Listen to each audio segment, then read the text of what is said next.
कल्याण डोंबिवली महापालिकेचा प्रचार आणि रंगात आला असताना डोंबिवली तुकाराम परिसरात अतिशय धक्कादायक प्रकार उघडकीस आला आहे। या ठिकाणी काही राजकीय पक्षाचे कार्यकर्ते सध्या पैसे वाटप करत असल्याचा आरोप करण्यात आला आहे। एकंदरीत आपण त्या ठिकाणी जर पॅम्पलेट पाहाल तर हे पॅम्पलेट जे आहे ते भाजपच्या पॅनलचे आहेत। एकंदरीतच या परिसरात कल्याण डोंबिवलीमध्ये पहिलीच अशी मैत्रीपूर्ण लढत होते। या लढतीमध्ये शिवसेनेचे उमेदवार विरुद्ध भाजपचे उमेदवार अशी थेट ही लढत होत होती।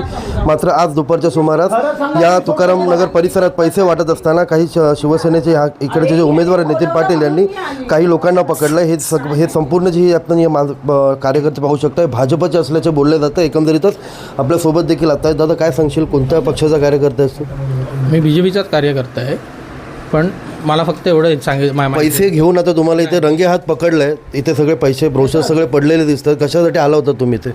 मी यांच्यासोबत होतो, मी यांच्यावर आलेलो, ह्यांच्याकडे रॅली बिलीचे पैसे होते म्हणून। काय सांगशील दादा, तुम्हाला पण या ठिकाणी रंगे हात पकडले, पैसे घेऊन तुम्ही इथे आल्याचा आरोप होतो? पैसे तर मी आणलेच नाही दादा, पैसे असले तर माझ्या हातात सापडले।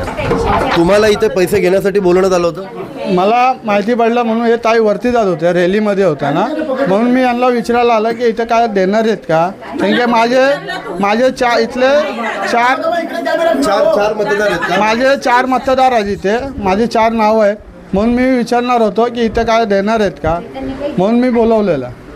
ताई, काय सांगशील, काय सांगाल एकंदरीत? सांगते, मी इकडून वरती जात होती, माझ्या रूमवर होती, तर त्यांनी मला बोलवलं इकडे ये म्हणून। हे पैसे कसले आहेत तुमच्या बॅगेत? माझ्या वेगळे ते मी जे रोज काम करतात ना, याला येतात ना, त्यांचे पैसे। कोण येतं रेलीला ह्या काय बायका?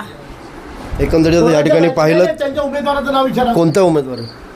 मी नाटेकर जवळ आहे कामाला, नाव सांगा।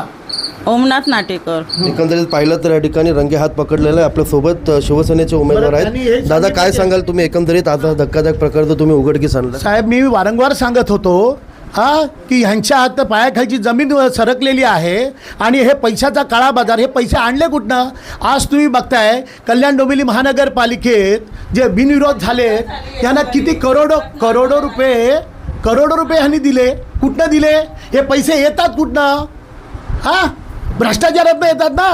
मी वारंवार सांगितलं, जे टावरे आहेत त्यांच्यावर ऑलरेडी अनधिकृतचा ठपका लागला आहे आणि ॲफिडेविटमध्ये त्यांनी क्लिअर मेन्शन केलं आहे की माझ्यावर कोणताही अनधिकृत नाही, पूर्ण पुरावे दिलेत। हे आरो हा सगळा प्रकार कसा उघडकीस आला याच्यावर पण येतो। हे आरो इतके भ्रष्ट आहेत की आरो नाही मॅनेज केलं यांनी। साधे एखाद्याची साधी टपरी असली तरी तुम्ही त्याला फॉर्म भरू देत नाही। याच्यावर महापालिकेने अहवाल दिला आहे, असे भ्रष्ट उमेदवार दिलेत। आणि मी दुसरं सांगितलं, ठेकेदार, हा ठेकेदार नाटेकर, हे असले पैसे वाटतो कुठनं आणले? हे महापालिकेतनंच कमवले ना आणि भडव्यांनी।